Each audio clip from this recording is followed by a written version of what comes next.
pergi meninggalkan kita semua.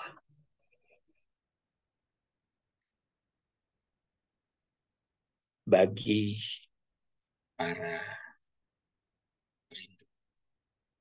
orang-orang yang berada dalam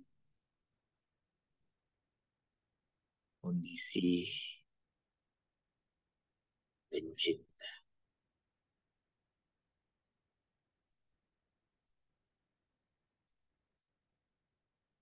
perjumpaan itu pun bisa sesuatu yang sangat dicintai, memberikan satu kondisi yang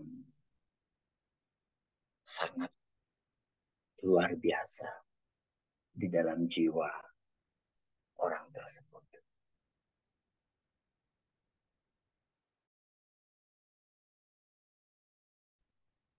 Perpisahan memang sangat menyakitkan, tapi terkadang pertemuan pun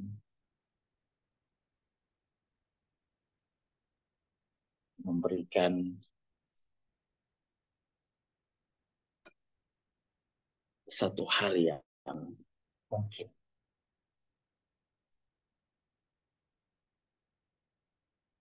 kurang menyenangkan. Kenapa saya katakan bahwa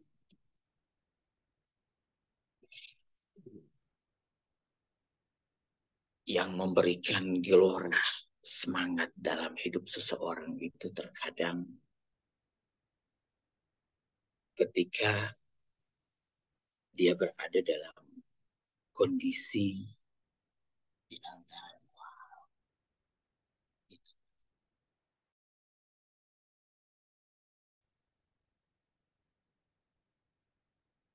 Kondisi seperti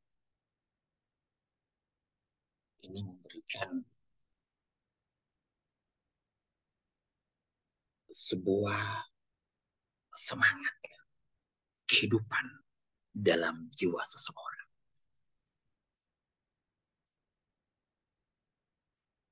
Kita terkadang kalau sudah mendapatkan sesuatu, kita udah miliki barang tersebut, biasanya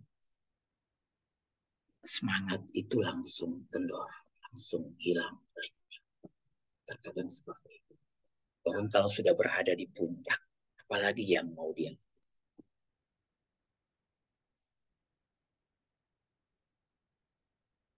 Tapi ketika dia tidak memiliki sesuatu, ataupun dia membayangkan bahwa sesuatu yang dia inginkan itu sangat sulit untuk dia dapatkan.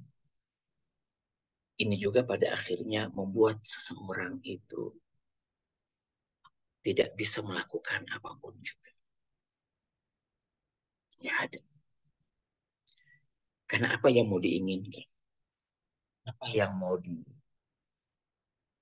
dicapai?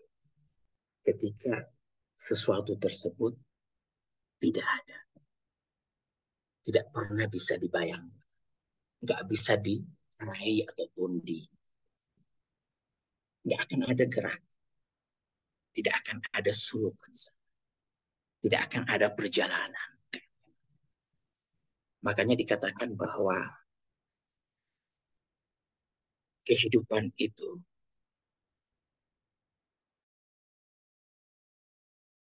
ya ketika kita berada di antara dua sisi. Alam dunia ini, ya kalau kita mau perhatikan, sebelum kita mau masuk lebih dalam kata Ramadan, saya hanya ingin memancing, ya, membongkar apa yang sebenarnya ada di dalam diri. Suluk saya udah jelaskan pada pertemuan yang kemarin. Suluk. Apa itu suluk? Kenapa harus suluk? Apa yang ingin dicapai dengan suluk tersebut? Mungkin bagi yang belum memahami ataupun yang tidak hadir pada pertemuan yang pertama kemarin, saya sedikit mereview saja, mengingatkan kembali bahwa suluk itu artinya adalah perjalanan. Suluk perjalanan.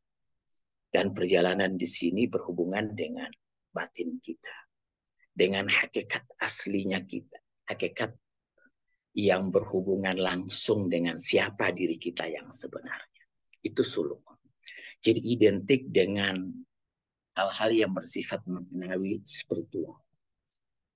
Jadi ketika kita mendengar kalimat suluk, dan suluk ini biasanya dipergunakan di dalam apa? Di dalam kehidupan tasawuf ataupun tarekat. Dan ini sesuatu hal yang logik ya, yang logik bahwa suluk ataupun gerakan di dalam kehidupan dunia ini sesuatu hal yang memang terjadi, sebuah keniscayaan. Kita ini terus bergerak, kita ini terus berjalan, kita ini nggak diam, terus terjadi perjalanan, terjadi gerakan dalam hidup. Kita diam, ya udah mati.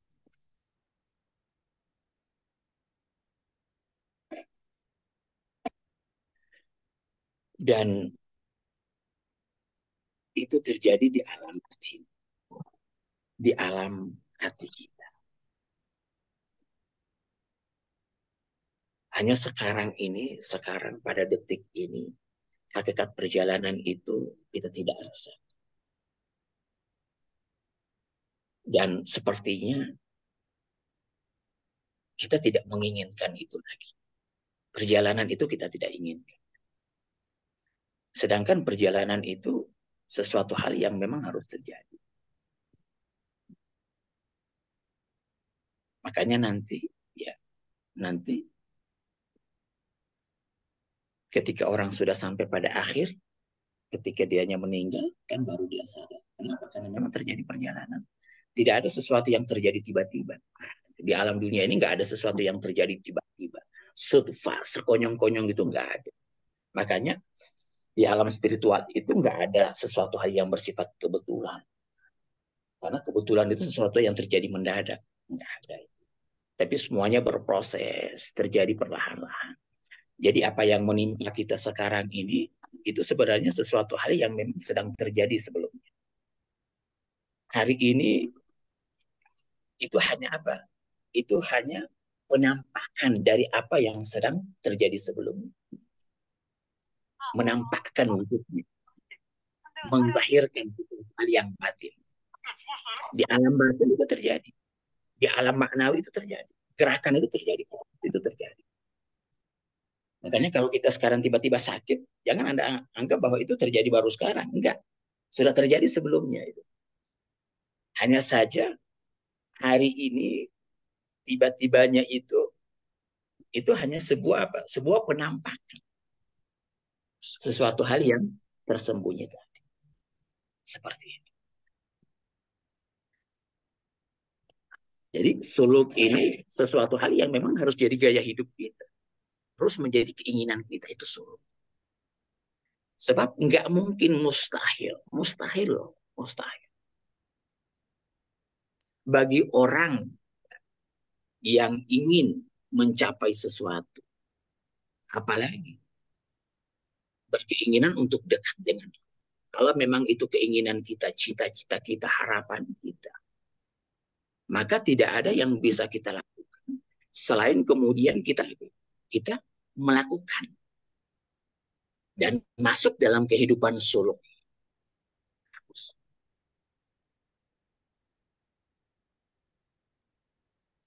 Yang membuat kenapa kita dalam hidup ini selalu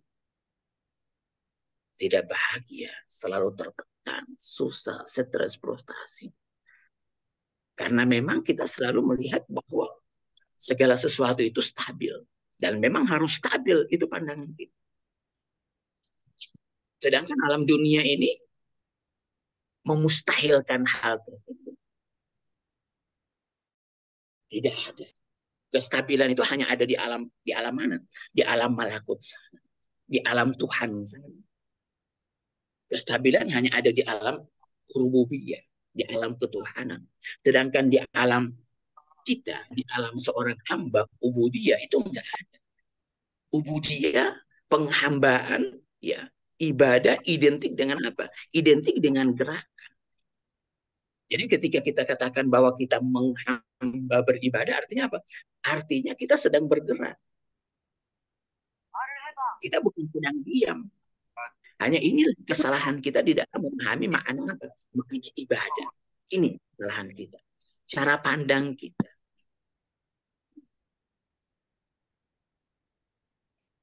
Kita terkadang menganggap bahwa ibadah identik dengan apa?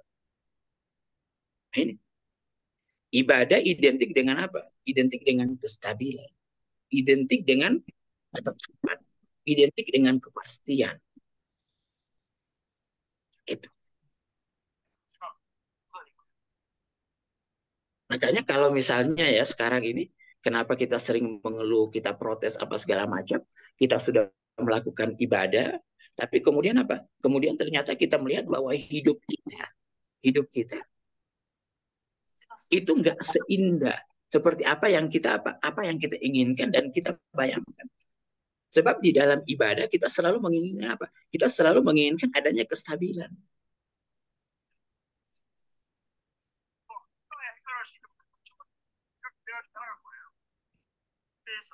Jadi kalau saya ibadah sekarang, saya ingin apa yang ada pada diri saya itu apa?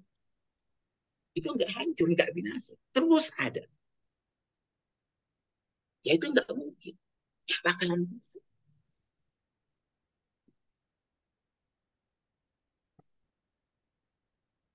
Makanya bagi para kekasih Allah, orang-orang yang memang ingin dekat dengan Allah, yang ingin dekat dengan Allah, kehancuran, hancuran, ketidakstabilan,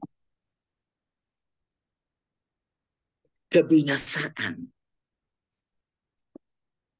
itu sangat dirindukan mereka, sangat dicintai.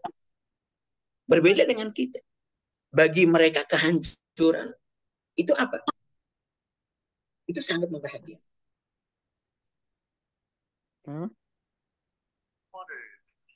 Sebab apa? Sebab kehancuran ini identik dengan apa?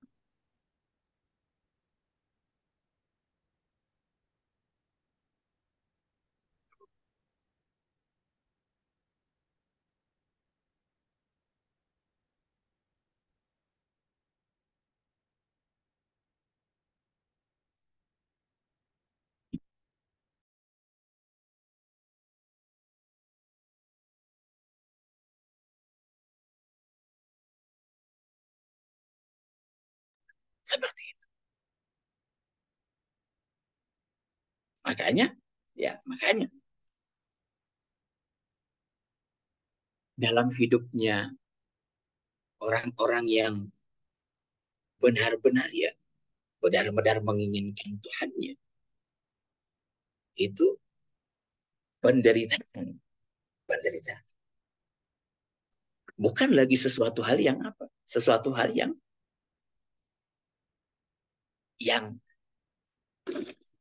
menyusahkan bagi, tidak lagi dilihat sebagai sebuah penderitaan bagi. Tapi sesuatu hal yang apa? Sesuatu hal yang menyenangkan. Ini cara pandang sangat menentukan. Sebab dengan adanya penderitaan tersebut, Anda akan bisa mencapai sesuatu. Akan mencapai kesempurnaan.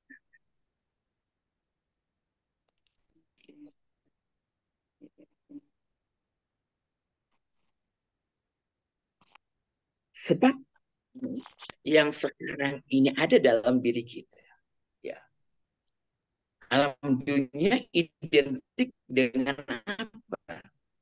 Ya, alam dunia identik dengan nafsu atau ego kita. Alam dunia, alam materi, ini berhubungan langsung dengan apa? Dengan kehidupan nafsu kita. Dan ini hijab. Dan ini hijab. Inilah yang membatasi kita. Alam dunia materi ini yang sekarang ini kita tempati dan kita hidupi. Dan kita anggap sebagai sebuah kehidupan. Sebagai sebuah kehidupan.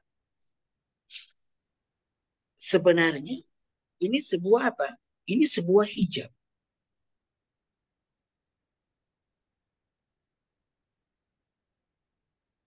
Untuk apa? Sebuah hijab untuk melihat atau sampai kepada apa? Kepada sebuah hakikat yang sebenarnya.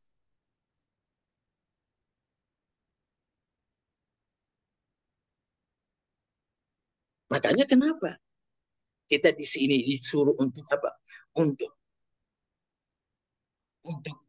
beribadah. Yang lain, yang tidak lain tujuannya apa? Tujuannya untuk melepaskan ikatan dan hijab-hijab tersebut. Jadi, ya, jadi ibadah identik dengan penderitaan, identik dengan kesakitan, identik dengan kesusahan. Tapi bagi siapa? Nah, ini. Jadi ibadah harus Anda pahami ini. Makanya ibadah itu sebenarnya bukan sesuatu hal yang menyenangkan. Ibadah itu berat, susah, berat. Tapi bagi siapa dulu? Bagi nafsu kita, bagi kehidupan dunia kita, jasmani kita. Ibadah itu sesuatu hal yang sangat tidak mengenakan. Berat.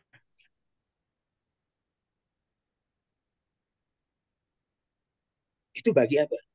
Bagi nafsu. Menderita dia. Kalau dia beribadah menderita. Tapi bagi ruh, bagi hakikat diri kita yang sebenarnya, ibadah itu enak, menyenangkan. Sangat dia cintai.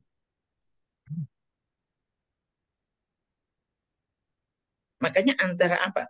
Antara kehidupan nafsu kita dengan hakikat apa? Hakikat nafsu kita dengan hakikat kita yang sebenarnya ini saling apa? Saling bertentangan, tarik menarik. Saling tarik menarik. Nggak pernah ketemu itu. Kehidupan nafsu dengan kehidupan apa? Kehidupan batin kita, kehidupan roh kita, kita yang sebenarnya itu nggak pernah bisa ketemu. Yang satu menginginkan yang berbeda, yang lain menginginkan yang berbeda. Nafsu kita, hakikat diri kita yang berhubungan dengan apa? Dengan alam dunia yang merupakan hijab untuk bisa memandang, untuk bisa sampai ke alam malakut, untuk bisa ketemu dengan apa? Dengan sesuatu yang paling dia cintai dan rindu. Itu identik dengan apa? Alam dunia. Itu nafsu.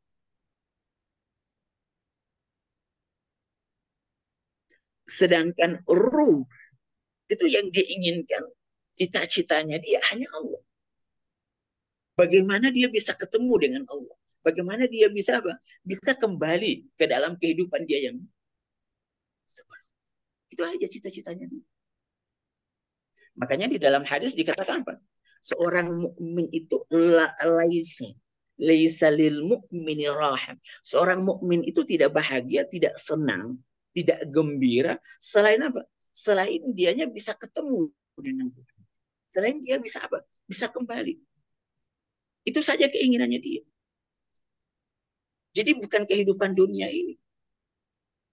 Ini cara pandang yang berbeda loh. Dan itu yang menentukan sikap kita, kehidupan kita di alam dunia ini cara pandang.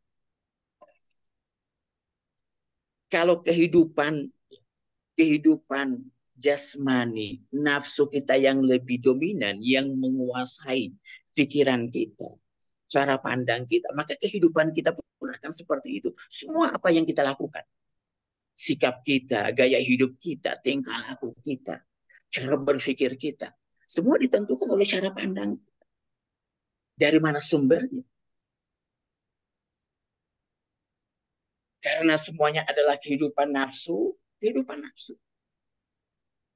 kehidupan materi, maka apapun juga harus kembali kepada apa? Harus kembali kepada kehidupan ini. Kembali kepada kehidupan materi. Apapun juga. Bahkan ibadahnya harus kembali kepada apa? Kepada masalah ini. untung rugi yang dia selalu pikirkan. Maka ibadah bagi apa? Ibadah bagi dia transaksional, jual beli, untung rugi. Tapi bagi roh nggak ada perhitungan sama sekali, nggak ada pamrih sama sekali, nggak ada. Karena memang bagi roh tidak ada hubungannya dengan alam dunia ini. Nggak ada. Jadi bagi dia nggak ada penderitaan. Penderitaan hanya bagi alam nafsu. Karena ada sesuatu yang diapa? Karena ada sesuatu yang dilepaskan. Ada sesuatu yang diabaikan bagi roh. Anda ketika mau sholat susah enggak? Susah. Innahala kabiratun. Sangat susah, sangat berat. Tapi bagi siapa? Ya bagi roh. Apa? Mohon maaf. Bagi nafsu. Susah benar. Karena Anda pada saat itu harus apa? Anda pada saat itu harus meluangkan waktu Anda. Anda harus menyampingkan apa yang menyenangkan bagi Anda. Walaupun hanya 1-2 menit ya. Tapi bagi nafsu, Masya Allah, udah berat benar. Coba kita bayangkan loh, kita pikirkan. Sebenarnya, ya kehidupan dunia ini hanya sekedar bagaimana kita menghabiskan apa? Menghabiskan umur dan waktu kita saja. Sebenarnya ya di situ aja. Dunia itu kan begitu. Dunia itu perputaran. Menghabiskan apa? Menghabiskan modal yang kita miliki. Modal yang kita miliki ya waktu dan umur. Dan itulah yang kemudian berputar. Itu aja. Sekarang kalau kita pikir, kita habiskan waktu kita dalam ibadah, dan kita habiskan waktu kita dalam kehidupan dunia, ya sebenarnya sama-sama menghabiskan. Tetapi menghabiskan waktu umur kita dalam ibadah, sesuatu hal yang paling tidak menyenangkan. Kita lakukan. Kita bisa berlama-lama di depan televisi atau nonton sesuatu, atau berputar-putar di mall di mana saja bercerita, ya, ngelor ngidul gitu dengan itu bisa berjam-jam kita lupa. Tapi ketika kita sudah mau sholat, berdiri 1 menit saja, Masya Allah berat. Kalau mau dipikir, sama-sama loh menghabiskan waktu. Tapi yang satu menyenangkan, yang satu Masya Allah. Kenapa? Karena sesuatu itu lebih cenderung bagi kita apa? Menyenangkan untuk apa? Kehidupan nafsu kita. Sedangkan yang satu berat. Nah, ini disebabkan karena memang sekarang ini kita udah terikat benar loh, terbelenggu benar dengan kehidupan dunia. Dunia ini sudah benar-benar mengambil kehidupan kita. Kita udah tenggelam.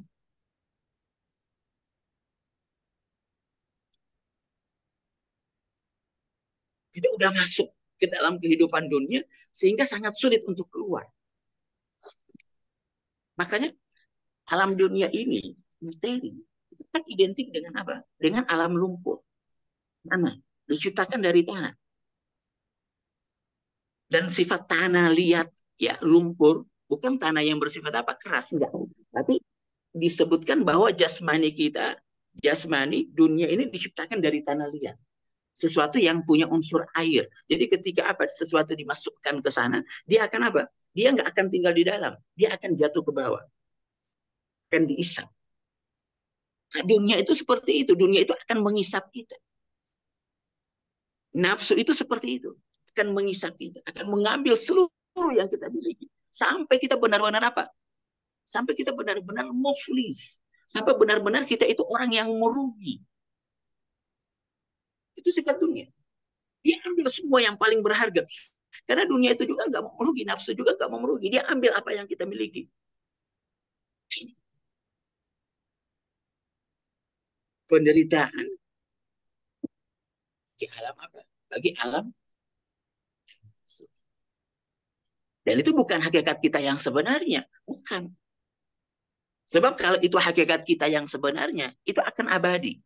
Sesuatu yang memiliki unsur apa? Unsur sejati hakiki, dia akan abadi. Tapi sesuatu hal yang memang tidak memiliki unsur hakiki akan hancur lebur. Karena memang itulah sifatnya dia. Makanya dunia ini sifat aslinya apa? Kehancuran, kebinasaan. Makanya kesempurnaan dunia itu apa? Kehancuran. Itulah kesempurnaannya dia. Sedangkan apa? Sedangkan ruh kesempurnaannya dia apa? Abadi.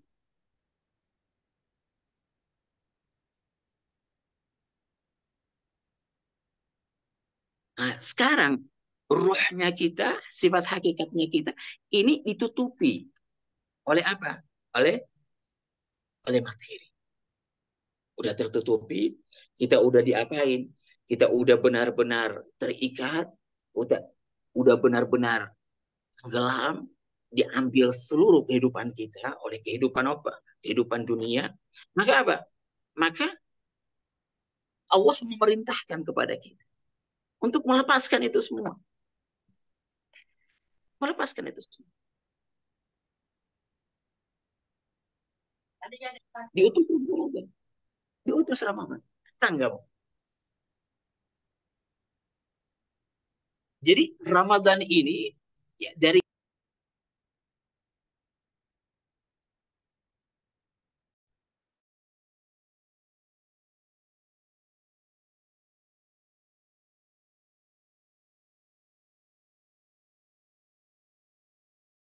dia melenyapkan. Itu unsur apa? Itu unsur puasa. Makanya kenapa puasa itu identik dengan apa? Identik dengan apa? Dengan meninggalkan sesuatu, melenyapkan sesuatu, bukan mengerjakan. Beda dengan amalan-amalan ibadah yang lain. Amalan-amalan ibadah yang lain identik dengan apa? Identik dengan perbuatan, identik dengan mengerjakan. Sedangkan puasa itu identik dengan tidak mengerjakan, menafikan, membuang. Dan membuang, melenyapkan, itu sesuatu hal yang paling tidak disenangi oleh apa? Oleh nafsu. Nafsu itu paling tidak suka untuk apa? Melenyapkan sesuatu. Paling nggak suka. Makanya kenapa nafsu itu nggak mau tunduk? Karena kalau dia tunduk, apa yang hilang? Yang hilang kehormatannya dia, kemuliaannya dia. Dia rasa kalau misalnya apa? Nafsu itu kalau merasa dianya menundukkan diri dia di hadapan orang, tawadu, itu bagi nafsu, Masya Allah, menyakitkan itu, berat bagi dia. Kenapa saya harus tunduk kepada orang? Saya ini siapa? Nah, kan begitu, itu nafsu itu selalu begitu. Selalu ingin naik, menonjolkan diri dia. Itu sifat nafsu. Selalu ingin berada di atas. Saya udah jelaskan kemarin. Identik dengan syaitan. Syaitan dari api. Identik dengan syaitan. Makanya apa? Makanya ini dua sahabat ini. Api dengan syaitan itu Masya Allah. Apa nafsu dengan syaitan itu Masya Allah. Klop itu. Sama persis botol dengan apa? Dengan tutupnya. Ketemu itu.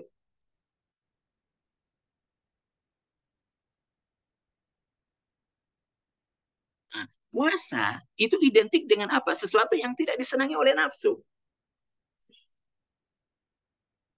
Menghilangkan, melenyapkan. Makanya kenapa di dalam kehidupan suluk, suluk ya, ibadah suluk, orang yang masuk ke dalam kehidupan suluk dengan orang yang tidak masuk dalam kehidupan suluk itu jauh berbeda. Cara hidup mereka jauh berbeda, sangat jauh berbeda dalam segala. Kalau Anda belum menjadikan suluk ini sebagai gaya hidup Anda tidak harus masuk tarekat loh. Anda tidak harus masuk tarekat kehidupan-kehidupan yang apa? Kehidupan-kehidupan tarekat yang ada, yang Anda kenal selama ini enggak. Tapi suluk itu tidak lain adalah apa? Adalah bagian daripada hidup kita.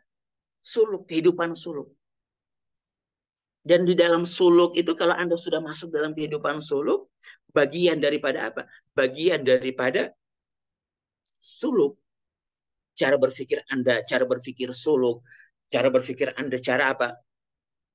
Berpikir orang yang sedang melihat diri dia apa? Diri dia orang yang sedang kembali kepada Tuhan. Itu akan jauh berbeda sama orang yang melihat bahwa kehidupan dunia ini segala-galanya. Dalam segala, dia tidak akan rela berkorban. Nggak akan rela berkorban. Karena dia nggak mau sakit.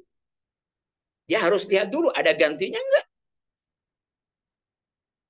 Kan begitu. Nafsu itu selalu begitu. Nafsu itu harus melihat, kalau saya memberi sesuatu, ada gantinya enggak? Karena nafsu memang identik, Masya Allah, ini nafsu luar biasa. Ini hijab. Makanya di dalam hadis dikatakan apa? La hijaba bainakum wa bainallah. Enggak ada hijab antara kamu dengan Tuhan. Enggak ada hijab. Illa apa? Kecuali diri kamu. Dura nafsu.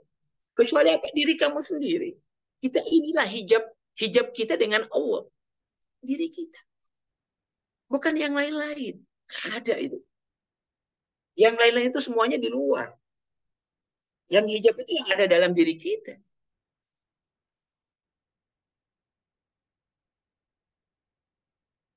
Karena Allah itu pada hakikatnya bukan sekedar sesuatu yang ada di luar, tapi yang ada di dalam. Jadi apa? Sesuatu yang ada di dalam lah yang bisa menghijabi sesuatu yang ada di dalam. Bukan sesuatu yang ada di luar. Makanya kesalahan kalaupun ada di dalam hidup kita, jangan cari apa? Jangan cari masalahnya di luar. Jalan keluarnya di luar, itu enggak ada. Jalan keluar, masalah, itu bukan di luar, tapi di dalam hidup kita. Maka cari jalan keluarnya di sana. Kuncinya di sana.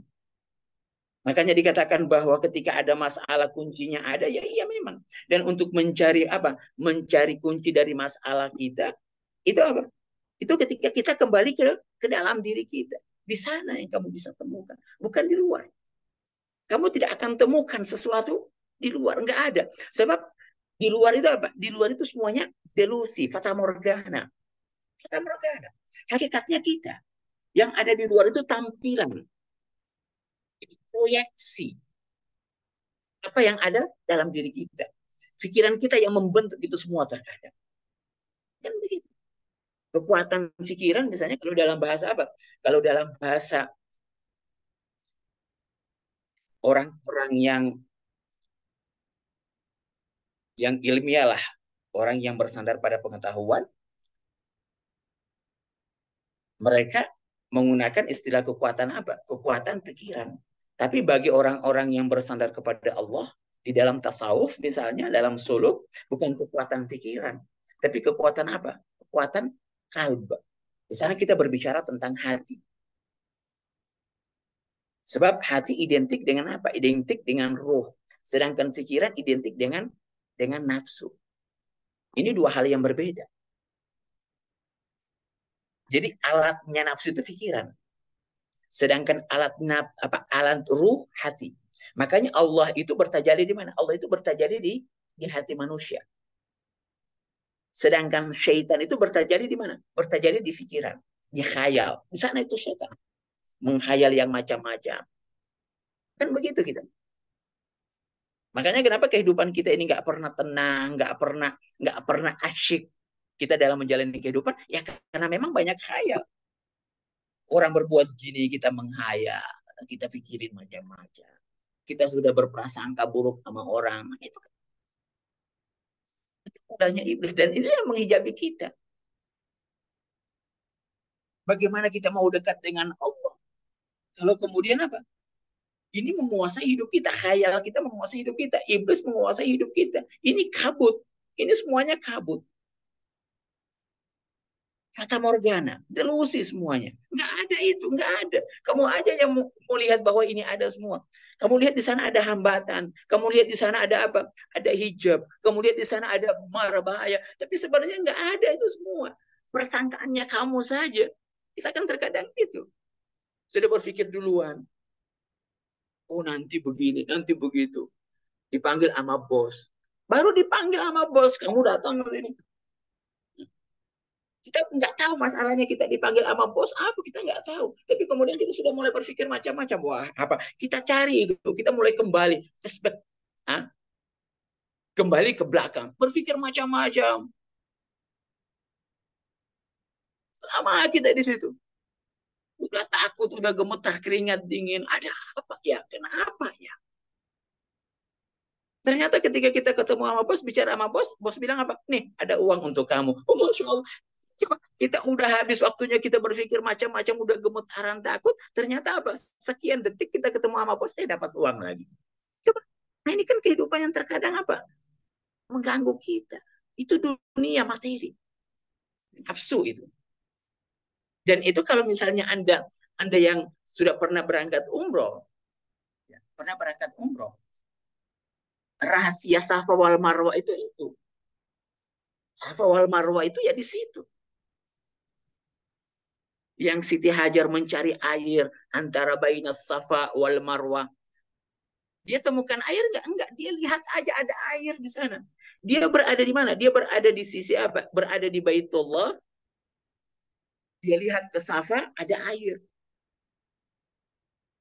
Dia sudah berada di sumber air loh. Sumber air, tapi dia nggak temukan itu air. Nggak temukan itu air. Dia sedang berdiri di atas apa? Di atas sumber air. Tapi masih bersifat batin, tersembunyi itu.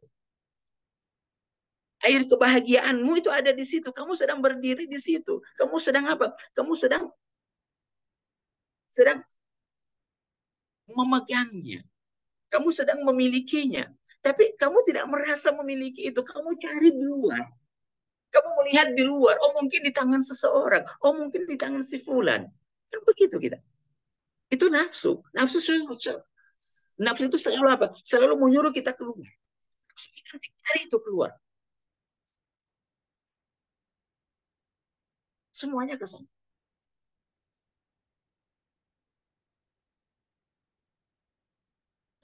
Siti Hajar ya begitu. Dia nggak temukan. Dia dari jauh aja. Pergi ke sana. Kejar sama dia. Tarik.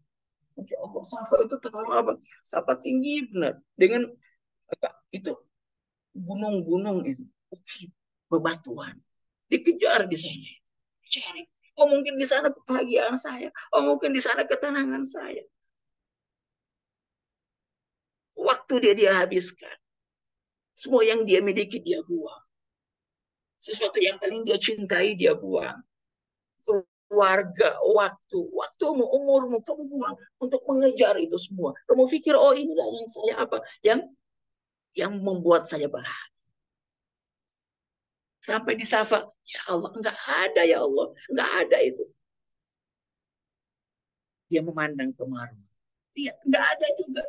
Oh, ada air. Ke sana lagi berlari, Masya Allah. Itu kalau orang lihat Safa itu, Masya Allah, jauh benar antara Safa wal Marwah.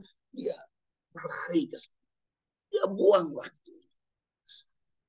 Buang. Sampai di Marwah. Kembali lagi ke Marwah. Ke Safa. 7 kali loh. 7 kali berputar. Di satu hal yang sama. Berulang-ulang kali. Itu juga. Sama juga. Jatuh di lubang yang sama. Tapi terus dilakukan. Kita ya begitu. Nafsu begitu.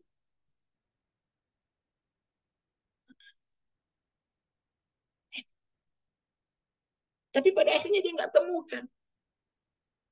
Dia merasa capek. Jatuh. Sampai pada akhirnya dia udah nggak bisa lakukan apa-apa. Ketika dia sudah nggak punya kekuatan, udah nggak bisa melakukan sesuatu apapun juga. Pada akhirnya diserahkan hidup dia kepada Allah. Ya Allah, saya udah capek ya Allah. Saya udah nggak bisa lagi bergerak ya Allah. Habis semua ya Allah. Habis semua. Kekuatannya, waktunya, umurnya udah tua. Umurnya udah apa? Udah tua. Badan udah nggak bisa melakukan sesuatu. Udah nggak kuat beribadah. Jabatan udah nggak ada. Baru kemudian dia sadar, ya Allah. Udah mau kembali. Timbul keinginan, gelora untuk kembali kepada Allah. Timbul kerinduan untuk kembali kepada Allah. Habis waktunya dia. Habis umur dia yang begitu berharga. 60 tahun, 70 tahun habis. Baru sadar. Kembali. Allah bilang, oke, aku menunggu kamu. Kerinduan untuk kembali itulah yang ditunggu sama Allah sampai detik ini dari kita. Kerinduan. Ada nggak keinginan kamu untuk kembali? Itu yang dinanti. Allah hanya menanti itu saja. Allah tidak menginginkan yang lain. Kerinduanmu untuk kembali. Allah biarkan waktu kita. Silahkan habiskan. Tapi aku sabar menunggu kamu. Kata. Kapan kamu? Utusan bulan setiap saat Allah kirim utusan, pesan-pesan. Setiap tahun. Ramadan adalah utusan Allah untuk mengingatkan diri kita. Hei, nafsu kamu. Yang menghambat kamu untuk bisa melihat diri saya. Itu apa? Itu delusi, itu khayalan, itu fata morgana. Jangan habiskan waktumu dengan itu. Pesan yang dibawa oleh Ramadan itu kepada kita, mengingatkan kita, ayo saya menanti kamu di sini, kembali. Tapi nafsu apa? Nafsu dengan khayal kita, dengan pikiran kita, dengan kepintaran kita, kita merasa pintar. Nafsu itu Masya Allah, pintar dia. Paling merasa paling pintar deh. Nafsu itu nggak pernah bisa dinasehati. Itu nafsu.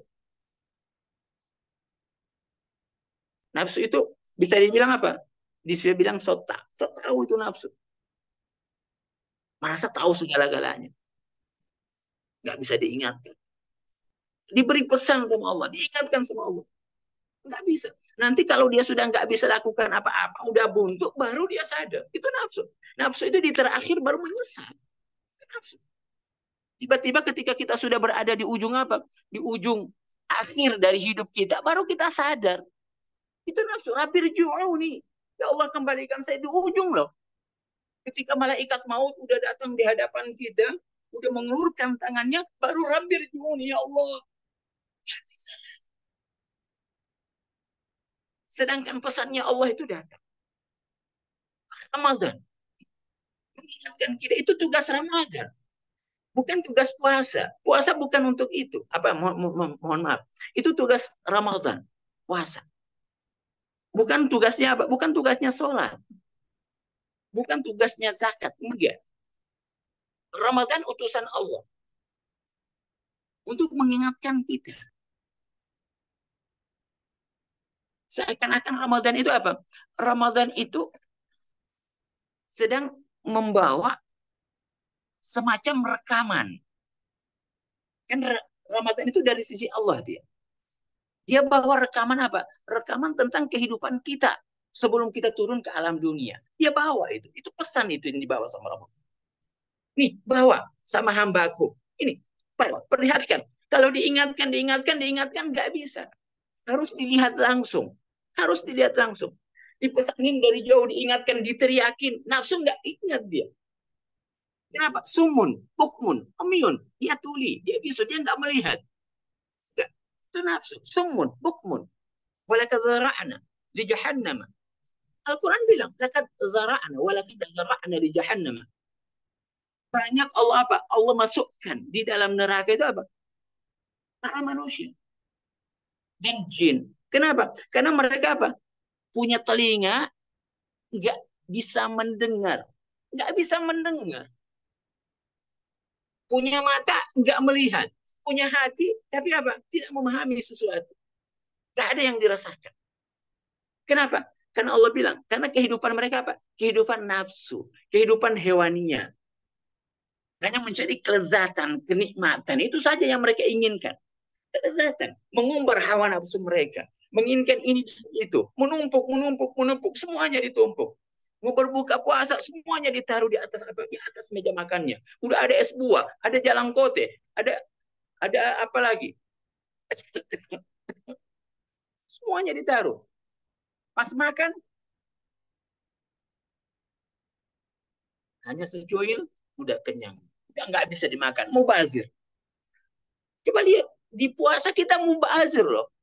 Di kehidupan puasa yang harusnya kita menahan, mubazir kita. Masya Allah. Ini puasa seperti apa ini? Bukan ini yang diinginkan sama Allah. Bukan ini puasa. Bukan ini pesan yang dibawa oleh Ramadan. Yang kita katakan aku rindu dengan Ramadan. Kita bergembira dengan Ramadan. Apa kegembiraan yang engkau apa? Yang engkau munculkan. Ketika di meja makanmu, nafsumu yang engkau lampias. Apa yang engkau tahan? Apa yang engkau dapatkan? Enggak ada apa-apa. Sama dengan orang yang tidak berpuasa. Sama. Makanya kata Rasulullah apa di dalam hadis, jangan jadikan puasamu seperti apa? Seperti orang yang iftar, yang berbuka, sama tidak ada bedanya. Hanya terlihat aja puasa, namanya menahan. Itu saja. Di luarannya saja. Tapi di malam hari, Masya Allah. Yang sebenarnya kita nggak mau. Itu kan buktinya. Bahwa sebenarnya saya nggak mau puasa, ya Allah. Itu kan terlihat.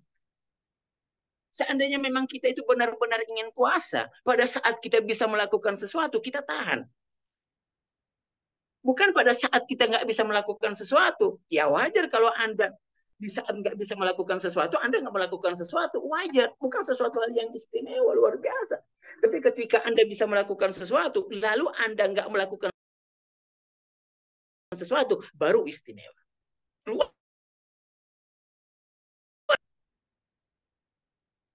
Kata Rasulullah apa? Orang hebat, orang kuat, ketika dia mampu membalas orang yang menyakiti dia, tapi kemudian dia tidak apa? Dia tidak melakukan. Itu baru hebat. Tapi kalau misalnya Anda disakiti sama orang, lalu tidak bisa melakukan sesuatu, karena memang Anda nggak melakukan sesuatu, Anda bersabar, ya itu namanya sabar terpaksa. Yang sebenarnya Anda tahu, seandainya saya bisa balas, ya percuma. Bukan apa? Bukan sesuatu hal yang membanggakan para malaikat, keluarga, keluarga kita di alam langit.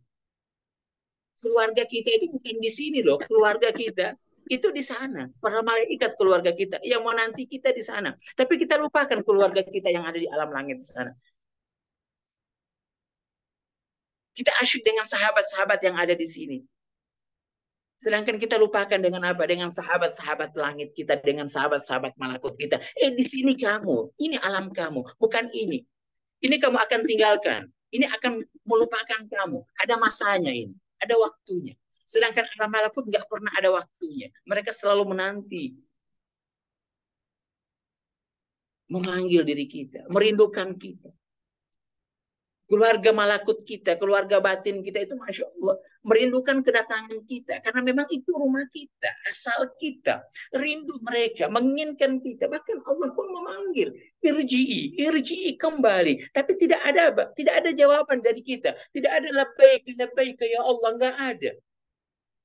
Nafsu kita menahan kita untuk terus berada di alam dunia ini. Terus. Selalu kita katakan, ya Allah, cukup biarkan saya beribadah kepadamu, ya Allah. Tapi jangan izinkan saya kembali kepadamu. Itu kan, itu yang selalu kita inginkan.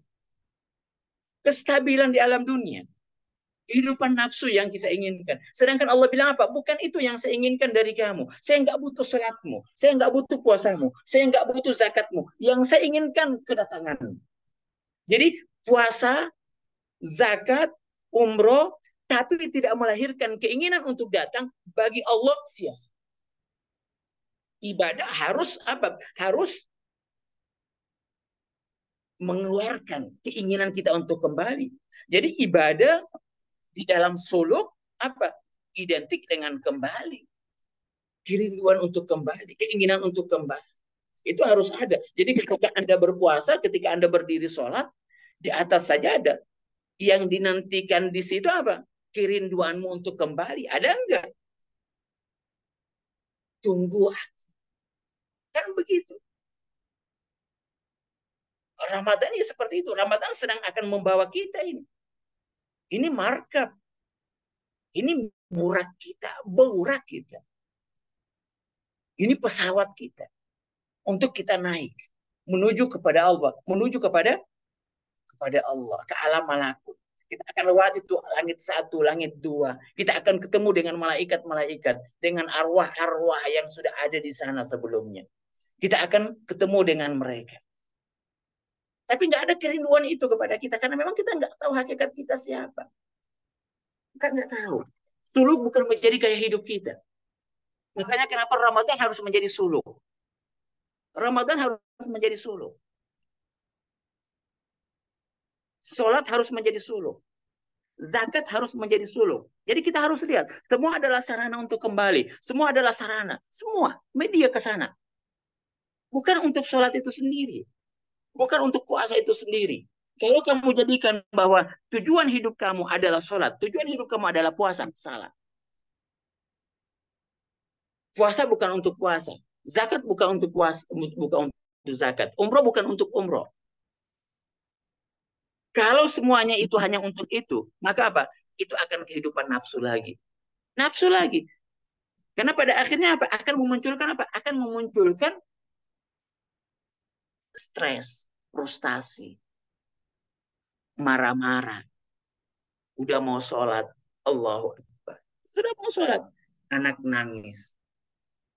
Ada tamu yang datang mengetuk pintu. Cucu datang mengganggu. Lagi berzikir. Mau baca Al-Quran. Datang orang. Mau pergi ke majelis ta'lim. Suami larang. Nggak bisa pergi. Marah-marah. Ngamuk. Lalu tujuanmu apa? Tanpa kita sadari kehidupan nafsu. Memang nafsu itu Masya Allah kita dihiasi itu. Untuk sesuatu hal yang apa? Yang baik. Makanya dalam salah satu ucapan seorang wali Allah apa? Wali Allah, kita ini memakai baju apa? Kita ini memakai baju spiritual, ya. Tapi dalam apa? Dalam sikap dan tingkah laku apa? Hewani.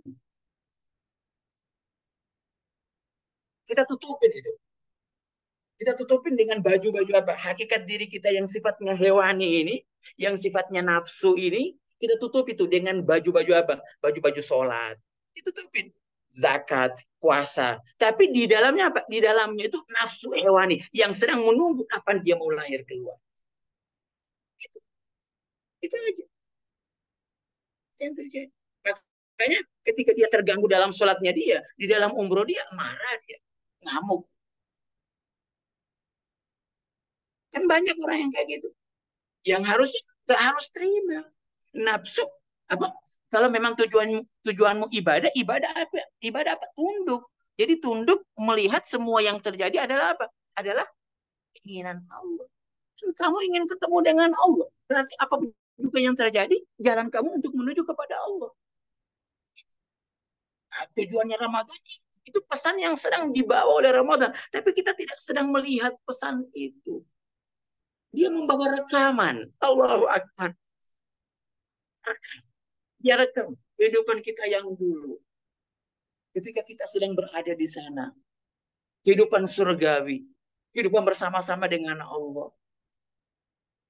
Yang menyenangkan, yang menenangkan, yang membahagiakan. Masya Allah, ya Allah. Dia bawa itu semua sama kita. Nih, lihat bagaimana kehidupanmu yang dulu. Ini menyenangkan benar. Ini surgamu. Ini surgamu. Itu pesan yang sedang dibawa. Makanya kenapa kerinduannya para kekasih Allah di bulan Ramadan, Masya Allah, berlipat. Ibadahnya mereka, Masya Allah, gembira mereka. Pesannya Allah. Ya, kerinduan luar biasa. Diajak kembali oleh Allah. Makanya hanya para pecinta saja. Pencinta. Selain, kalau kita belum jadi pencinta, mustahil. Kita nggak bakalan bisa beribadah dengan. Nggak bakalan bisa. Dan tujuan ibadah dalam suluk apa? Ingatkan. Tujuan ibadah dalam suluk yang membedakan antara suluk dengan yang bukan suluk. Jadi ketika suluk Ramadan artinya apa? Suluk Ramadan identik dengan kembali kepada Allah. Jadi tujuan Anda beribadah di dalam puasa apa? Kembali. Liqa. Tidak ada yang lain. Liqa Allah. Tujuan kembali kepada Allah. Nggak ada yang lain. Jadi kalau ditanya, kenapa kamu sholat? Meraih surga. Bukan menjalankan perintah. Tapi apa? Untuk berjumpa dengan. Itu. Kenapa kamu puasa? Untuk kembali kepada Allah. Kenapa kamu zakat? Untuk kembali kepada Allah. Sarana semua ini. Sarana semua. Dibawa ke sana. Semuanya ke sana. Tujuannya Allah. Tidak ada yang lain. Semuanya Allah. Fa'ina matuwalu fasama. Di mana? Dilihat. Semuanya adalah sarana untuk kembali kepada Allah. Semuanya dilihat. Anakmu, istrimu, pekerjaanmu. Semua sarana untuk kembali kepada Allah. Semuanya ke sana. Nah, itu hakikat puasa. Nah, ini pesan yang dibawa oleh Ramadan untuk kita. Makanya jadikan ini. Jadi kebahagiaan kita, ketenangan kita ya di sini. Jadi penderitaan itu dirasakan benar. Jadi kalau misalnya Anda puasa tapi Anda tidak menderita,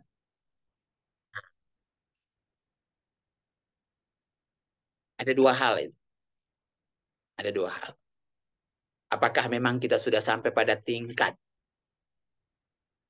derajat apa? Derajat spiritual tinggi gitu, atau kemudian memang nafsu kita menguasai diri kita yang kemudian kita memang masih mengerjakan sesuatu hal yang disenangi oleh apa? Oleh kehidupan nafsu. Ini dua hal aja. Bisa dilihat di mana kita. Karena hakikatnya, kata Rasulullah gini, kata Rasulullah, ibadah yang paling menyenangkan itu ibadah yang apa? Ibadah yang membuat seseorang itu apa? Menderita. Tapi untuk apa? Untuk nafsunya.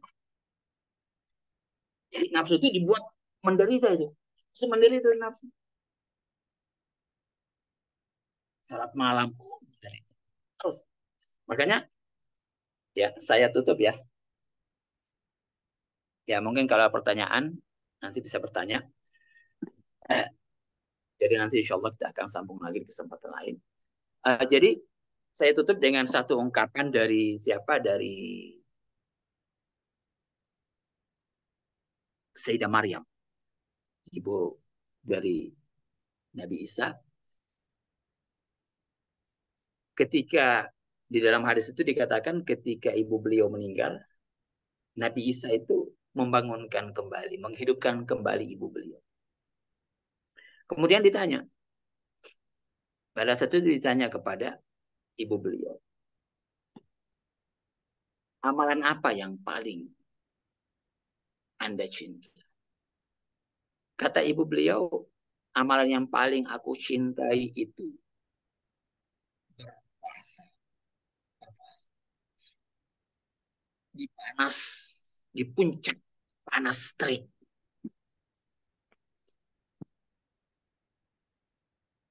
Yang dimana diriku merasakan penderitaan yang luar biasa.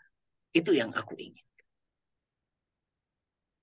Karena dia udah melihat, dia tahu seperti apa kematian itu. Ketika dia lihat, dia saksikan. Kita itu begitu. Nanti ketika kita udah masuk ke sana, baru kita sadar. Kalau belum, makanya itu sesuatu hal yang paling menyenangkan para kekasih Allah itu di sana. Menderita, tapi hanya pada sisi apanya? Pada sisi nafsunya saja. Bukan pada sisi rohaninya. Rohaninya itu nikmat. Jadi kalau kita sudah mulai merasakan kelezatan pada sisi rohaninya kita, Masya Allah. Nah, pada sisi nafsu itu apa? Susah itu. Susah. Itu aja kondisi kita. Saling berlawanan itu. Tinggal kita lihat sisi mana yang merasakan kenikmatan. Oke, kalau ada yang mau bertanya silahkan. Silahkan Bapak Ibu, bagi yang ingin mengajukan pertanyaan, saya berikan kesempatan. Baik. Bismillahirrahmanirrahim. Assalamualaikum warahmatullahi wabarakatuh. Waalaikumsalam warahmatullahi wabarakatuh. Ya Ustadz, Afwan kembali lagi bertanya. Ya. Begini Ustadz, sampai seperti apa caranya kita bisa mengukur diri bahwa kita sudah masuk ke dalam suluk atau belum?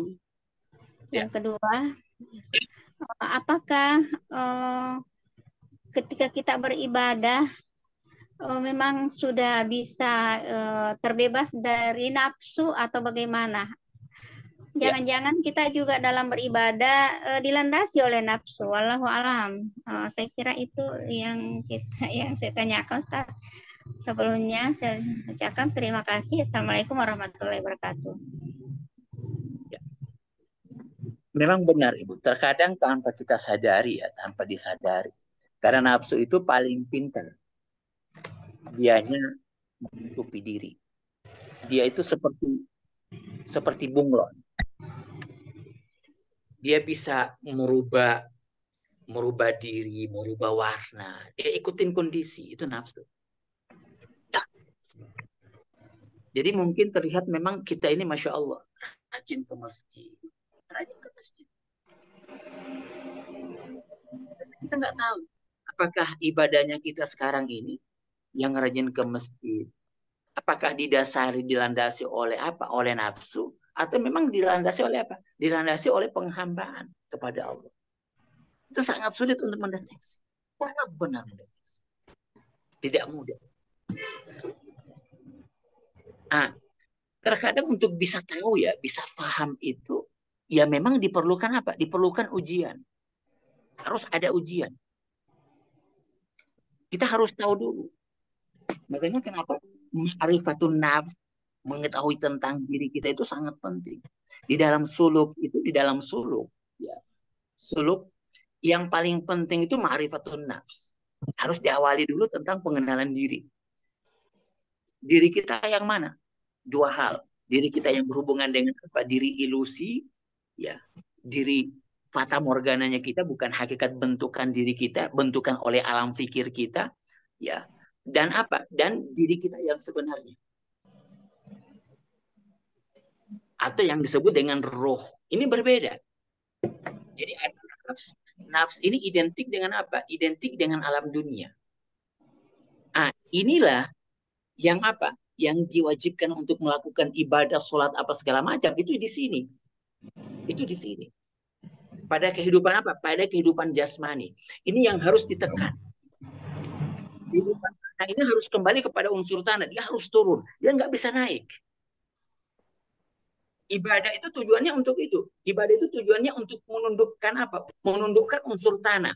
Menundukkan unsur nafsu. Kamu harus ke bawah. Kamu harus ke bawah. Ruh yang harus naik. Jadi ini dua hal yang saling bertentangan. Jadi kalau nafsu kita ke bawah, ini ruh naik. Tapi kalau ini naik, ruh pasti ke bawah. Itu udah pasti. Nggak mungkin dua-duanya bisa naik. Nggak mungkin. Sejajar itu nggak mungkin. Mustahil itu. Nah, jadi kalau misalnya ini apa hakikat palsu kita ya, hakikat palsu kita tidak mampu ditundukkan, tidak mampu untuk dikontrol. Maka apa? Maka hakikat diri kita, ini ruhnya kita, itu tidak akan kembali. Dia akan terus dalam kondisi apa? Dalam kondisi tertutup. Nah, di sinilah penderitaan itu. Kesusahannya kita di sini. Kita yang terus merasakan derita, kita yang terus merasakan kesusahan, ketidakbahagiaan, ketenangan, ya di situ. Nah, jadi salah satu untuk bisa mendeteksi apakah ibadah kita ini sudah benar-benar kita kerjakan sama Allah atau tidak, di situ aja. Bisa dilihat, salah satunya di situ. Ini yang paling mudah. Apakah kita semakin tenang atau tidak? Apakah dalam sholat kita semakin tenang nggak? Semakin bisa merasakan tawakal nggak? Semakin bisa pasrah nggak? Kalau ada masalah, bagaimana cara kita menghadapi? Kondisi kita seperti apa? Mudah nggak memaafkan? Mudah nggak bersabar? Ini. Kalau Anda baca Quran, seperti apa kondisinya? Tenang nggak? Sekarang kan tidak. Kita panikan. Kita selalu marah-marah. Nah, ini kondisi-kondisi seperti ini menandakan apa? Ini menandakan bahwa sebenarnya mampu mengontrol nafsu kita. Nafsu kita masih berada di atas, tapi ditutupi oleh pakaian-pakaian ibadah. Jadi nafsu itu masih terus apa? Masih terus berkobar. Seperti apa? Kalau dimisalkan itu seperti gunung Merapi. Memang di atas nggak kelihatan itu ininya. Kobarannya itu. Tapi di bawah Masya Allah. Tidak begitu. Hanya ditutupin saja.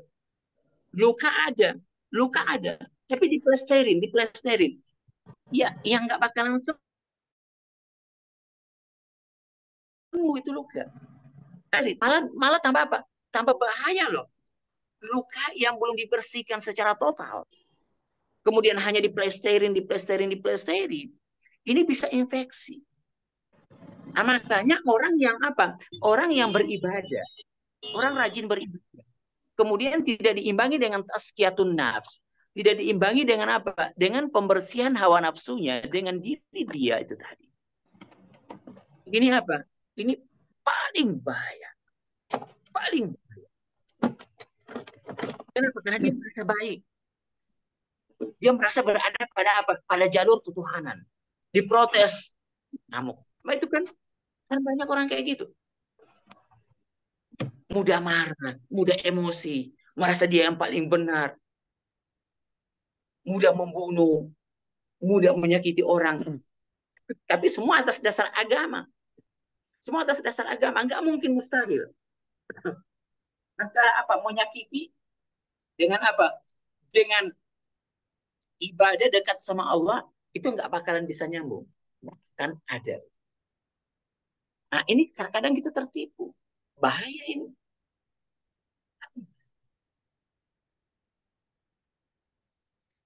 Tazkiyatun nafs inilah yang paling penting. Pembersihan diri ini yang paling penting. Dan itu harus dilakukan di dalam apa? Suluk ini tadi. Suluk. Suluk tujuannya ke sana. Ma'rifatun nafs itu tadi. Diawali ke sana. Nah, kemudian ada apa?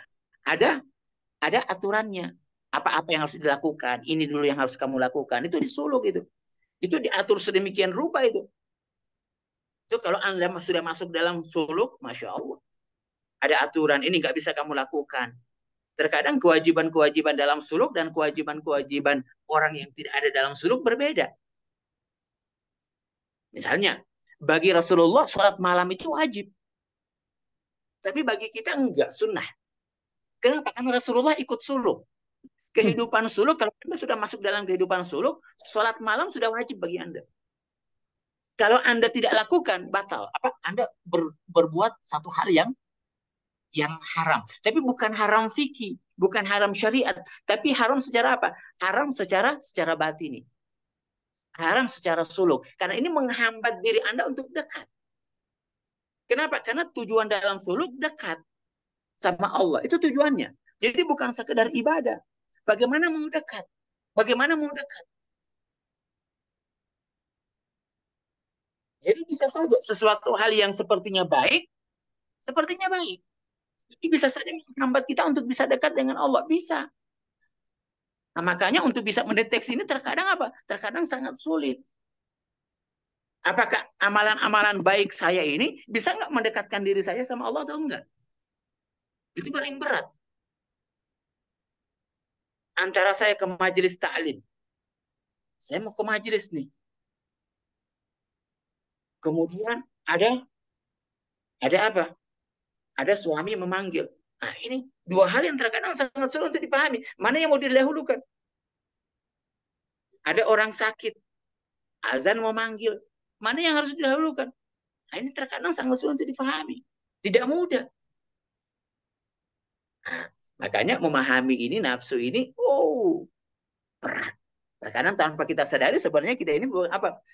Ara'aita alladhi apa? Ara'aita man ittakhadha ilaha. Apakah kamu nggak melihat orang yang beribadah tapi yang diibadahi apa? Nafsunya. Itu paling bahaya itu. Tanpa kita sadari, kita sedang memperbesar itu nafsu. Yang kita sembah bukan Tuhan, tapi yang kita sembah nafsu kita. Makanya harus difahami, dideteksi. Cara untuk mendeteksi itu tadi. Lihat keteranganmu, lihat kasih sayangmu, sudah seperti apa sikapmu, tawadumu, tawakalmu. Udah, dalam menghadapi masalah-masalah. Itu cara-cara untuk mendeteksi. Kecil. Salah satunya. Ini mudah. Misalnya, ada cerita seorang yang sudah sholat dia, Masya Allah, rajin benar sholat. Puluhan tahun dia lakukan. Tapi tiba-tiba satu hari, dia ini selalu sholat apa? Di saf pertama, selalu di saf pertama. Satu hari karena ada satu dan lain hal, dia nggak bisa sholat di pertama, sholatnya di belakang. Pada saat dianya sholat, menemukan sholat di belakang, tiba-tiba apa? Tiba-tiba muncul rasa tidak enak dalam diri dia. Muncul nggak enak. Apa kata orang? Kok saya yang sudah puluhan tahun sholat di pertama, kok hari ini sholat di belakang? Nanti apa kata orang tentang saya? Saya ini kan orang baik, saya ini kan orang yang apa? Yang rajin ke masjid. Nah, ini tanda tanpa dia sadari apa? Bahwa puluhan tahun selama ini kamu sholat sebenarnya apa? Kamu sholat bukan karena Allah, tapi karena nafsu. Baru ketahuan di sini. Kamu bersedekah, nggak diterima kasih nama orang, marah-marah. Jelas nafsu, nggak ada yang lain. Kamu menasehatin orang, tapi nggak didengar sama orang itu, marah-marah. Nafsu. Nggak ada ini, itu aja. Pokoknya nafsu itu identik dengan itu, ketidaksenangan, ketidakpuasan. Itu aja. Kurang lebih. Oke? Jadi Masih Jadi bisa. ini juga ada yang Ibu bertanya kemarin ya, masalah itu apa namanya, tentang rukun Islam. Nah, ada hadisnya itu Ibu. Jadi ada hadis, salah satu hadis yang mengatakan bahwa puasa itu ditaruh di rukun kelima. Yang saya katakan sama Ibu. Ada hadis dari muttafaq alaih, Bukhari, Muslim, Ibu bisa lihat. Saya nggak bisa, tapi saya sudah tengok di ini. Nah, itu dari hadis muttafaq alaih. Itu jadi bukan susunan lah. Bukan susunan sebenarnya yang penting. Bukan susunan. Jadi dalam hadis itu dikatakan, Bu, rukun Islam itu saum ditaruh di rukun kelima. Rukun kelima. Jadi seperti itu, kurang lebih untuk mengingatkan yang Ibu tanya kemarin. Itu ada dalam hadis Bukhari. Oh, begitu. Ya, baik, Ustaz. Iya, ya, Ustaz. Alhamdulillah. Oh, memang sih ya, yang mengetahui kadar keimanan dan ketakwaan itu ya kita sendiri. Tapi ya begitulah namanya manusia biasa kan. Ya kita bukan malaikat yang kok apa ini iman naik turun. Nah, itu mungkin tips saja sini Ustaz, bagaimana bisa atau tips atau doa yang bisa minimal lah bisa mengontrol keimanan kita. Jangan Ya. terlalu ya keluar. Saya kira Ustaz bisa paham. Saya kira ya. Yang penting itu kita selalu melakukan introspeksi diri. Itu paling penting. Merenung. Nggak usah berzikir. Jadi kita harus punya waktu. Yang kita lakukan itu merenungi tentang apa diri kita dan apa yang sudah kita lakukan. Renungi aja. Diam diri. Ini yang terkadang nggak pernah kita lakukan. Dan ini sangat penting. Maju tidaknya diri kita, amal kita, baik tidaknya diri, ya itu dari renungan itu tadi. Dan itu dilakukan dalam kondisi diam. Nah, itulah yang disebut dengan murakabah. Murakabah itu kontemplasi, merenungkan diri kita, apa yang sudah saya lakukan, amal-amal saya, apakah saya lakukan karena Allah atau tidak. Dan itu nggak bisa dilakukan dalam apa? Dalam kebisingan. Kebisingan di sini bukan kebisingan di luar loh. Kebisingan pikir kita. Melakukan murakabah itu nggak mudah. Kadang harus dibantu oleh guru itu. Guru yang membantu kita dalam melakukan murakabah. Karena nafsu itu sangat sulit untuk dideteksi. Tapi setidaknya dengan kita melakukan murakabah, kita bisa mendeteksi, bisa tahu. Karena setidaknya kita sendiri bisa tahu siapa diri kita. Kita bisa tahu sudah sampai di mana kita. Hanya terkadang kita nafsu ini menipu diri dia sendiri. Kita menipu diri kita. Kita selalu mencari apa? Selalu mencari pembenaran dari apa yang kita lakukan. Jadi kalau salah, akui salah. Kalau benar, akui benar. Jadi nggak bisa kita apa? Menutupi diri. Kalau itu kita lakukan, kita nggak bisa maju. Jadi kalau misalnya lihat aja dalam sholat tuh. Dalam sholat, ya Allah, saya belum khusyuk nih. Ya udah, akui bahwa saya belum khusyuk. Ya Allah, saya masih banyak pikir ini. Ya akui. Ya Allah, saya ternyata dalam sedekah masih ada pamrih. Akui masih ada pamrih. Harus jujur. Nggak bisa tidak jujur. Kita tahu diri kita loh. Hati itu nggak bisa terkotori. Hati itu nggak bisa kotor itu. Hati itu tahu diri dia yang seperti apa. Hanya pikiran yang selalu apa? Selalu mengotori itu. Oh enggak, bukan begitu. Oh enggak, kamu enggak begini. Kamu memang sudah begitu. Nah, itu. Nah, dengan kitanya berintrospeksi diri, nah kita bisa tahu sudah seperti apa diri kita. Nah, itu harus banyak kita lakukan. Nah, kalau kita sudah lihat, perbaiki. Lihat, perbaiki. Harus ada apa? Harus ada usaha untuk memperbaiki. Seperti itu. Dan itu kalau Anda memang melakukan apa? Melakukan suluk itu tadi. Nah, tapi karena memang kita belum berada di suluk, tapi insya Allah ini tidak lain, ini kajian kita, kajian Ramadan, ibadah, tetapi penekanannya pada apa? Penekanannya pada suluk. Jadi metode suluk ini yang saya ajarkan kepada Anda. Jadi bukan hanya sekedar bagaimana beramal, bagaimana berbuat. Terus terang, Bu. Terus terang, Bapak, beramal itu mudah. Beramal itu mudah. Tetapi menjadi hamba, beramal karena Allah, itu sangat sulit. Anda bisa iming-imingin orang untuk beramal. Dan itu kan yang kita lakukan. Anda sholat duha, kenapa Anda sholat duha? Ada rezeki. Kenapa Anda baca Quran? Itu pun waqiah. Kenapa? Karena ada rezeki. Ada iming-iming. Mudah itu. Dan Allah sedang melakukan itu kepada kita. Karena memang nafsu di situ. Tapi menjadi hamba, rindu kepada Allah, menjadi seorang pencinta. Dalam suluk itu cinta yang dimunculkan. Kenapa kamu beramal? Karena cinta. Kenapa kamu berbuat? Karena rindu. Itu saja, tidak ada alasan lain. Nggak ada alasan lain. Nggak ada. Dan itu nggak mudah loh. Hanya cinta yang bisa membuat orang dekat. Yang bisa membuat amalan kita itu apa? Diterima sama Allah hanya cinta. Bukan yang lain-lain. Cinta. Jadi sekarang ini bagaimana di sekarang ini kita belajar untuk melahirkan itu saja. Melahirkan cinta, kerinduan. Dan itu ada dalam diri kita. Cinta itu sedang ada dalam diri kita. Ditanamkan. Sudah ditanamkan oleh Allah. Rasa cinta kepada Allah itu ada ditanamkan. Hanya sekarang tertutupi, itu yang mau dibongkar. Mau dibongkar. Nah, dengan pelajaran-pelajaran ini, mengingatkan itu, bongkar itu semua. Bongkar. Hanya bongkar. Mengingatkan. Makanya tugas Nabi itu apa? Mudzakir. Nabi itu mudzakir, mengingatkan, membongkar saja itu tugasnya Nabi. Membongkar apa yang ada di dalam. Bongkar itu. Ingat kamu, siapa kamu. Dan itu diulang-ulangin terus sama Nabi. Makanya di dalam suluk itu apa? Terkadang satu pengajaran bisa diulang sampai apa? Sampai 100 kali. Kenapa? Karena murid belum apa? Belum tuntas, belum selesai. Ketika belum selesai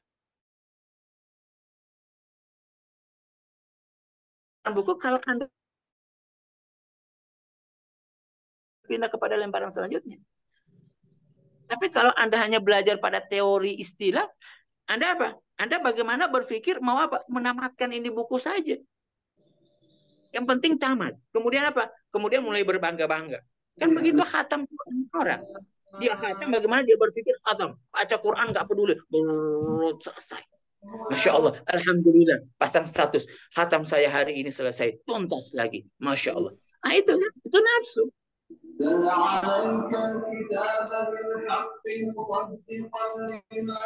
Oke. Baik, tidak ada lagi yang bertanya ya Bapak Ibu, dan waktunya juga sudah satu pertanyaan Ustaz. Oke, silakan. Terakhir ya, satu pertanyaan. Assalamualaikum warahmatullahi wabarakatuh. Waalaikumsalam. Fase-fase apa saja yang ada sebelum masuk ke suluk Ustaz? Tahapan apa saja yang mesti dilalui untuk sampai ke fase suluk Ustaz? Apa yang harus dilakukan ya? Apa? Gitu ya? Ya, Ustaz. Oke. Jadi sebenarnya yang pertama kali yang kita lakukan untuk bisa masuk ya ke dalam suluk ini, yang pertama itu apa? Yang pertama itu ma'rifat dulu, pengetahuan. Pengetahuan kita tentang hal seperti itu harus ada. Makanya kenapa kita harus ikut pelajaran tentang apa? Tentang ma'rifat, tentang suluk. Jadi ilmu-ilmu yang kita pelajari, ilmu-ilmu yang bisa mengantarkan kita kepada apa? Kepada suluk ini. Karena nggak mungkin kita misalnya menginginkan sesuatu, tapi kemudian kita apa? Kita tidak melakukan jalan untuk bisa apa? Untuk bisa memahami sesuatu tersebut. Nggak bisa. Anda tidak akan sampai dan Anda tidak akan mendapatkan itu. Jadi kalau misalnya kita menginginkan ini, kita harus berusaha untuk apa? Harus tahu, harus berada pada jalan ini. Segala sarana, segala media, segala macam, itu harus kita apa? Harus kita lakukan untuk bisa memahami hal tersebut, untuk bisa sampai ke sana. Nah, jadi seperti misalnya gini. Seperti misalnya Anda pertama, kalau Anda misalnya mau pergi ke satu tempat, yang pertama apa? Yang pertama, Anda harus berada di jalan itu dulu. Artinya Anda harus berada pada posisi itu. Saya mau ke sana. Anda harus berdiri mengarah ke tempat itu. Nggak mungkin Anda mau ke sana, ke depan, tapi kemudian apa? Kemudian Anda berada di tempat lain. Memandang ke tempat lain. Nggak bisa. Artinya kita harus mencari jalan bagaimana kita bisa berada apa? Berada pada jalan. Dan itu harus dimulai dari apa? Dimulai dari belajar. Cari pengetahuan tentang hal tersebut. Itu dulu. Jadi di sini Anda harus berusaha untuk apa? Harus meninggalkan sesuatu yang tidak mengantarkan Anda kepada apa? Kepada suluk itu. Harus itu Anda tinggalkan. Yang bisa mengantarkan itu yang harus Anda lakukan. Kalau Anda sudah miliki ini, Anda dengan sendirinya. Dengan sendirinya, nanti pada akhirnya hal-hal yang berhubungan dengan suluk akan muncul di kemudian hari. Oh, amal ini. Itu akan muncul kemudian. Jadi ma'rifat dulu. Nah, ma'rifat melahirkan apa? Ma'rifat melahirkan apa? Keinginan, kerinduan. Kita terus dipompa, terus dimasukkan, terus dibangkitkan kerinduan kita, keinginan kita untuk kembali kepada Allah. Nah, kembali sama kamu sama Allah. Orang nggak disuruh sholat dulu, bukan sholat, bukan disuruh mengerjakan dulu, mengerjakan itu belakangan. Tapi bukan berarti kemudian kita nggak mengerjakan, enggak.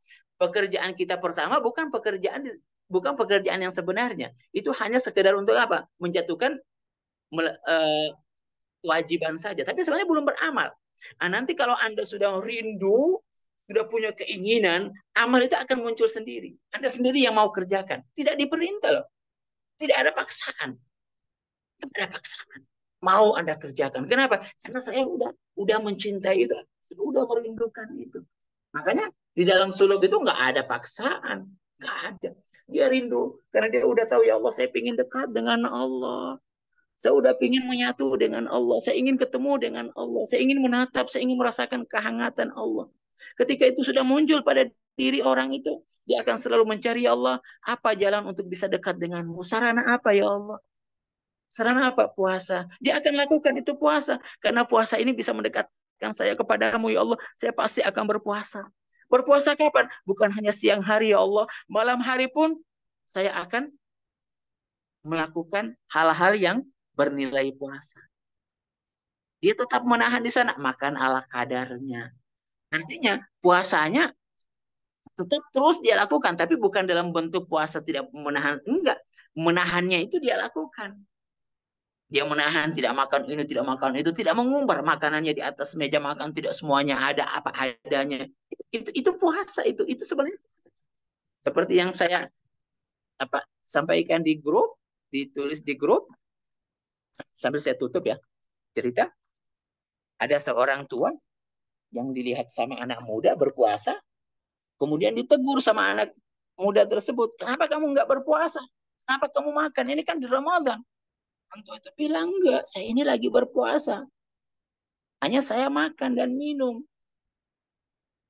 Anak muda itu ketawa, mana ada orang orang makan kemudian berpuasa. Orang tua bilang, itu betul, saya berpuasa. Apa berpuasa? Coba lihat, saya menahan untuk tidak berdusta, tidak makan ini, untuk tidak mengumbar ini dan itu. Itu hanya berpuasa, bukan hanya sekedar menahan lapar dan haus. Itu hakikat. Jadi seperti itu. Jadi kalau kita misalnya punya ma'rifat dulu, ya, punya ma'rifat, kalau sudah punya ma'rifat, kemudian akan menyusul tuh amal-amal yang menuju ke sana. Jangan dulu cari amal. Kesalahan kita selalu cari amal. Ustaz, amal apa? Ustaz, amal apa? Jangan dulu amal. Lahirkan dulu kecintaanmu terhadap sesuatu. Nah, nanti kalau udah cinta, nggak perlu disuruh, kamu pasti akan cari itu. Kamu pasti akan cari itu. Itu bedanya suluk dengan yang bukan suluk. Kalau bukan disuluk, amal dulu. Apa amalnya? Apa manfaatnya? Selalu gitu. Apa keistimewaannya? Apa fadilahnya? Ya Allah, bukan itu yang mau dicari. Bukan. Manfaat yang bicara apa? Pengetahuan dulu, kerinduanmu dulu. Munculkan itu. Makanya di sini di suluk ini yang kita pelajari, kerinduan, keinginan untuk dekat dengan dekat. Selalu. Itu. Oke? Mudah-mudahan kita rindu, semakin merindu kepada Allah dengan kitanya ikut kajian ma'rifat ini. Ini sekedar apa? Sekedar wasilah aja. Sebuah media saja untuk menyadarkan dan membangkitkan kerinduan yang ada di dalam diri kita. Supaya kita mau kembali kepada Allah. Puasa adalah kembali. Ramadan adalah kendaraan kita untuk menuju kembali kepada Allah. Itu yang harus kita tanamkan dalam diri kita. Sekarang tinggal lihat dirimu, apakah sudah ada keinginan, kerinduan untuk kembali atau tidak. Kalau belum ada, teteskan air mata. Menangislah kepada Allah. Ya Allah, kenapa ya Allah? Kerinduan itu belum ada ya Allah. Ada apa ya Allah dalam jiwa saya ya Allah? Kenapa ya Allah? Itu terus minta sama. Kalau belum ada keinginan, sedangkan apa? Sedangkan kita ini hamba yang harus kembali sama Allah. Kenapa keinginan kerinduan ini nggak ada? Pesanmu datang, kendaraanmu datang untuk apa? Untuk memanggil saya. Tapi kenapa saya tidak mempersiapkan diri untuk itu? Kenapa saya tidak memperlihatkan kegembiraan, kerinduan, kecintaan? Kenapa? Ada apa? Tangis, teteskan air, menangislah, merintihlah. Inilah saatnya kita untuk merintih di hadapan. Tapi kita kepada Allah supaya kita benar-benar dibantu oleh Allah untuk bisa dekat dengan. Kalau bukan karena apa? Tarikan Allah, karena bukan karena panggilan Allah, nggak mungkin kita bisa dekat.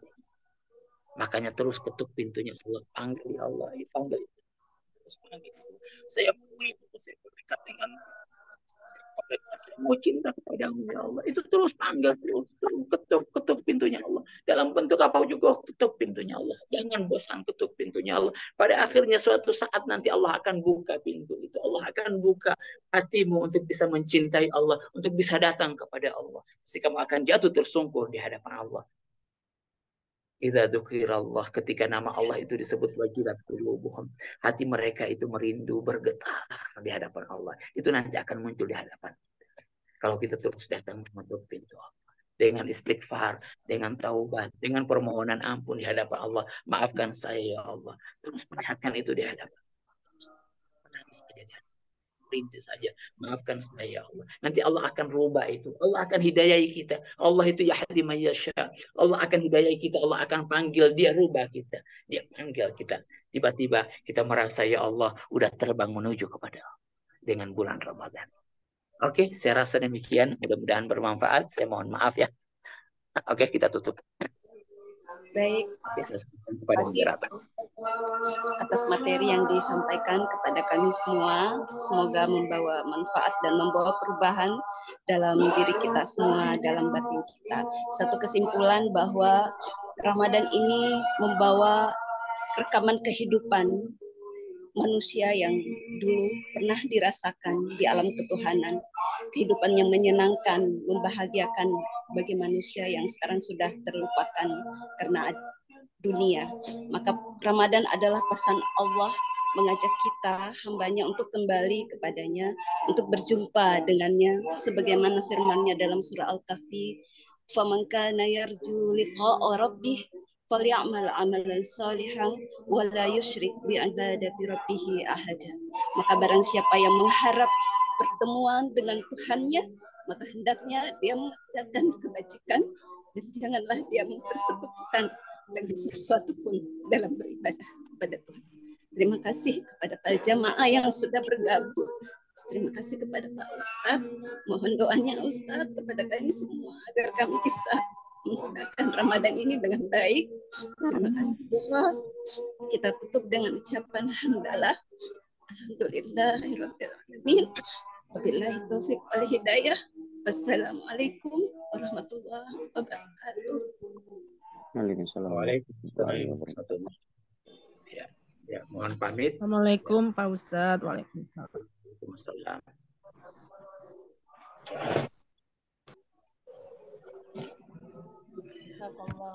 Terima kasih banyak Pak Ustadz. Terima kasih banyak. Iya, makasih banyak Bapak Ibu. Terima kasih sudah bergabung meluangkan waktunya. Insya Allah kita akan lanjutkan kembali materinya insya Allah di hari Selasa. Sampai ketemu lagi. Insya Allah selamat menunaikan ibadah puasa. Sampai ketemu. Amin. Saya tutup.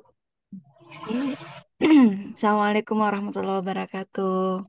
Waalaikumsalam warahmatullahi wabarakatuh.